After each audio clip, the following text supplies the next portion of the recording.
Sunday special మా ఇంట్లో chicken biryani. అదేంటి చికెన్ తింటున్నారు తినొద్దు కదా అనుకోవచ్చు.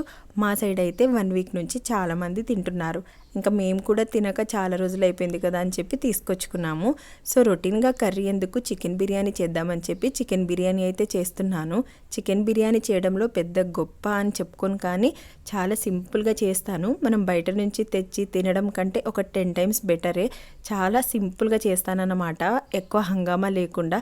సో ఈరోజు నేను చికెన్ బిర్యానీ ఎలా చేశానో చూపిస్తాను.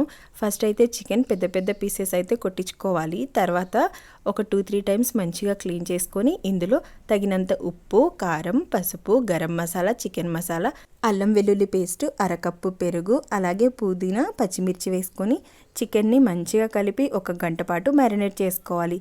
చికెన్ మ్యారినేట్ చేసుకున్నప్పుడే రైస్ కూడా సోక్ చేసుకోవాలి. గంట తర్వాత స్టవ్ ఆన్ చేసుకొని వెడల్పుగా ఉండే ఒక పెద్ద గిన్నె పెట్టుకోండి. ఇందులోనే 4-5 టేబుల్ స్పూన్ల దాకా ఆయిల్ వేసుకోవాలి. ఆయిల్ హీట్ అయిన తర్వాత హోల్ గరం మసాలా వేసుకొని మ్యారినేట్ చేసుకున్న చికెన్ వేసి కలిపి 10 నిమిషాల పాటు మంచిగా లో ఫ్లేమ్లో కుక్ చేసుకోవాలి. చికెన్ స్టవ్ మీద పెట్టుకున్నప్పుడే వేరొక పొయ్యి మీద మనం రైస్ని అయితే బాయిల్ చేసుకోవాలి. గిన్నె నిండా వాటర్ వేసుకొని వాటర్ మంచిగా బాయిల్ చేసుకున్నాక హోల్ గరం మసాలా, ఉప్పు, అలాగే కొంచెం ఆయిల్, నిమ్మకాయ రసము, తర్వాత ఇందులోనే ఇంకా సోక్ చేసుకున్న రైస్ వేసి 90% వరకు ఉడికించుకోవాలి. ఆ తర్వాత వాటర్ స్ట్రెయిన్ చేసుకొని చికెన్ మీద ఒక లేయర్గా రైస్ని అయితే వేసుకోవాలి. ఆ తర్వాత కొద్దిగా ఏంటంటే పుదీనా, కొత్తిమీర వేసుకోవాలి.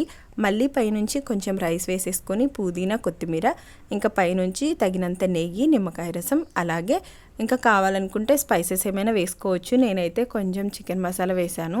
ఇంక ఇలా వేసుకున్న తర్వాతకి పైన వెయిట్ ఏమైనా పెట్టుకొని మంటను లో ఫ్లేమ్లో ఉంచి ఒక 15 మినిట్స్ పాటు దమ్ చేసుకుంటే చికెన్ బిర్యానీ అయితే రెడీ అయిపోతుంది. అప్పుడే కాకుండా 1 గంట తర్వాత ఆగి తినండి, ఇంకా టేస్టీగా ఉంటుంది. రెసిపీ నచ్చినట్లయితే తప్పకుండా లైక్ చేయండి, సబ్స్క్రైబ్ చేసుకోండి. Thanks for watching. బాయ్.